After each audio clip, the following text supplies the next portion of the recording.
Ну, меня, получается, будем так сказать, оставили. Я не мог идти. Не вот так, не вот так. Ну, хорошо. А как люди выходят с этой ситуации? Почему в Российской Федерации есть специальный взвод, рота эвакуации?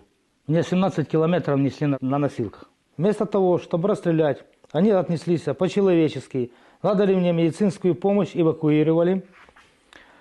И в подразделении Ахмат Сила Запад мне надали медицинскую помощь. Сейчас меня лечат, и я очень рад, что идет уже оздоровление.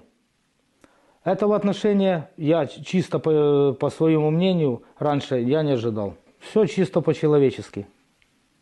Что бы ни попросил, воды пронести, 4-5 раз кушать, пожалуйста. В больницу возили уже раза в 5. 5 раз где-то в больнице были, 3 операции было. Никто ничего мне не отказал.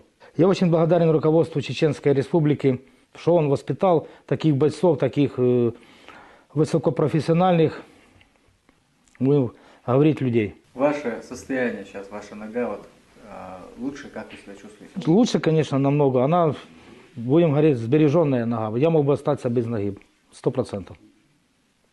Если не медицинская помощь, я бы остался без ноги. Они отнеслись, как настоящие солдаты.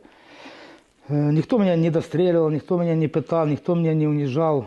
Я говорю, дали мне обезболивающие, дали мне воды, дали покушать, дали мне сигарет и оказали помощь медицинскую, то есть при эвакуации, так как я не мог идти вообще, но я прохожу полкилометра, я падаю. Я уже и шел, так нога вывернутая, потому что кость перебитая.